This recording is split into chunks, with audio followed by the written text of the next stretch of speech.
Good. Always a good time to start Python. It's always a good time to start Python. Yes, I do agree. Yeah. Python is one of my favorite programming languages. It's that nice in between, between something low level like C and something too high level like Bash. So if you need something in that kind of middle area, Python is where I usually default to. So let me share my Cal instance. And let's get everything set up here. All right, so if you're following along at home, I am on our attack techniques for beginners page. And we skipped over some parts here, such as the advanced command injection. We're going all the way down to Python basics. And this is part of the Violent Python series, where we will learn to use Python not as proper programmers who are going to do all the documentation and structure right. We're going to use Python to hack stuff. And all we care about is if it works. So first, in order to get started with Python, we have to set it up.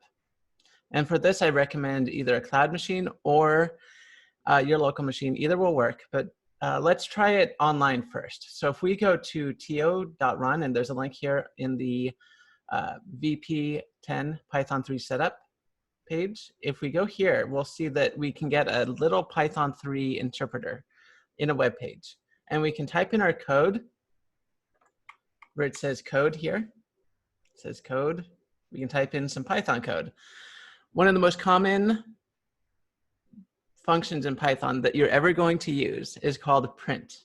So we will print a string.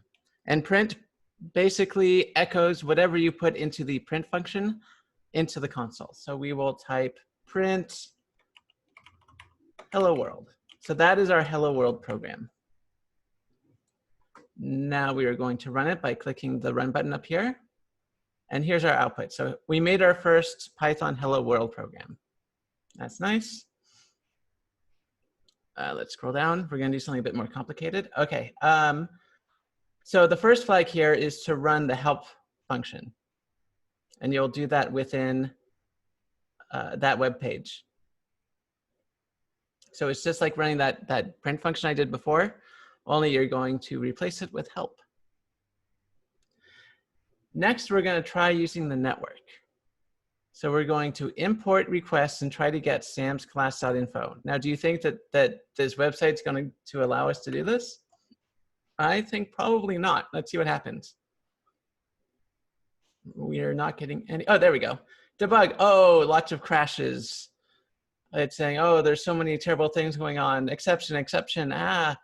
For some reason, this website doesn't want us running attack code to other websites from their server. I know, crazy, right?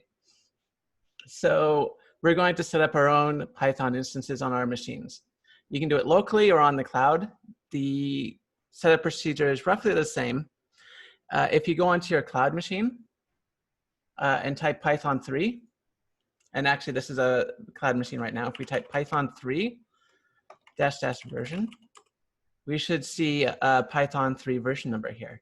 If you do not see that and you're running a Debian Linux install, you can type apt install Python 3, assuming you're root, or sudo apt install Python 3.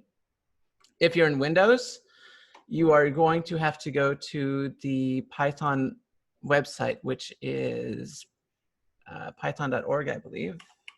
Python download. Let's see where that takes us. Yes, python.org. You can download Python for Windows here if you want to run it locally on a Windows machine. God help you. Also, if you are on a Mac, the way I would recommend installing Python 3 on a Mac is to use something called Homebrew. So Mac OS Homebrew. And what Homebrew is for the Mac is it's the missing package manager for Mac OS. You install it from your command line like so, and they have the commands here on the website. And you would run something similar to brew install Python 3. And brew is very similar to the apt command if you're used to Debian Linux. Let's go back to the web page here. Oh, yeah, here we go. So let's try running Python 3 locally. So if we go here to my local command prompt and type Python 3, I'll be put into an interactive Python 3 shell. In the shell, I can run Python commands or Python codes line by line. So 7 times 7, 49, 5 plus 3, or 5 plus 3 is 8. You can use it as a calculator. You can run that print function from before, so print hello world. And so this is a good way of testing out Python or creating programs line by line. However, there's no real way to save it. We'll go over that in a little bit. To exit the interactive shell, we run the Python function exit. And so instead of exiting like a command, we exit it like a program. Anyone who has done programming in Java or C will be very familiar with the exit function. Let's keep going down. So now that was fun. We could interact with Java, we could try things out, but we couldn't save it. So what we want to do is we want to save the programs that we create. In order to do that, we're going to save our programs in something called a py file, a file.py. So let's use our favorite text editor, Nano, and create example.py. So we're going to edit the file example.py. In example.py, we'll print hello world. We'll make our hello world program again. Control X to exit, save modified buffer. We're going to say press Y for yes. File name to write, example.py. Perfect, we'll press enter. And we will run this Python file by typing python3 example.py. And that's exactly what we got on the website.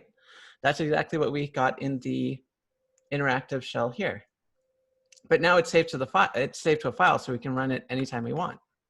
And that's much more useful than writing code on the fly and have it disappear when you restart your computer. Let's scroll down here. So the first flag, we're going to be working with Python requests. There is a package manager in Python called pip that will allow you to install Python packages locally. And on these pages, we use the pip command to install the request packages, and that's certainly possible. You can do that. I, however, feel like if you're on a Debian system, for example, you can search for apt cache search Python 3 requests. And hopefully we'll find something here that looks correct. We should see something called Python 3 dash requests. Responses, up. Aha, there we go. Python 3 requests.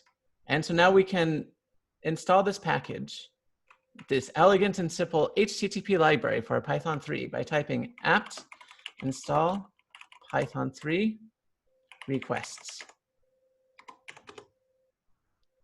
And, oh, I'm not sudo. I'm not root. So sudo apt install, and there we go. So now we have the request library installed. It is possible, like I said, to use the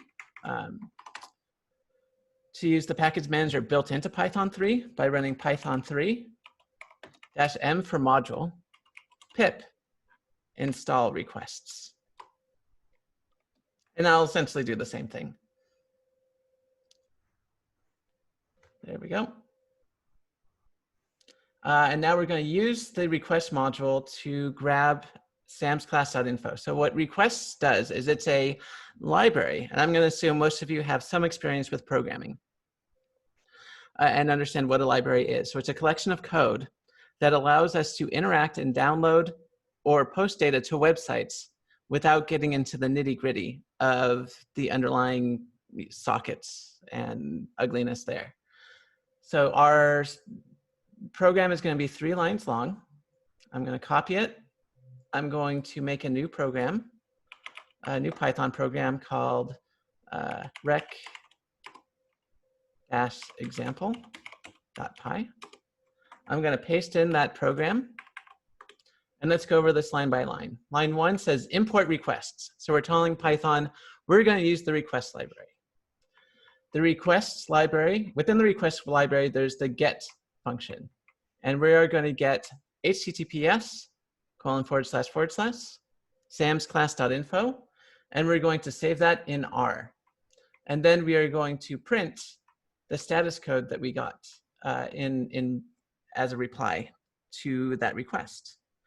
For people who maybe are a little iffy on their HTTP standards, anytime you get a web page, if there's a success, you get a successful page, you usually get a response code of 200.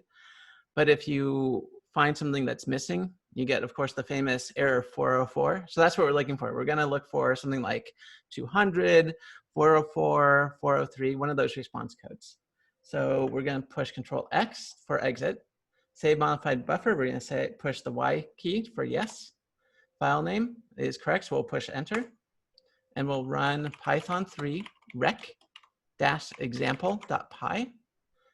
And let's see what happens. Aha, we got a 200. So our response code was 200 for https samsclass.info, which I suppose is also the flag. So if you want to create points, VP 10.2, the answer is 200. But I recommend doing this yourself if you are new to Python, just to make sure that Python is working correctly. Let's take a little break. If there are any questions, let us know. And then we'll continue to the next section.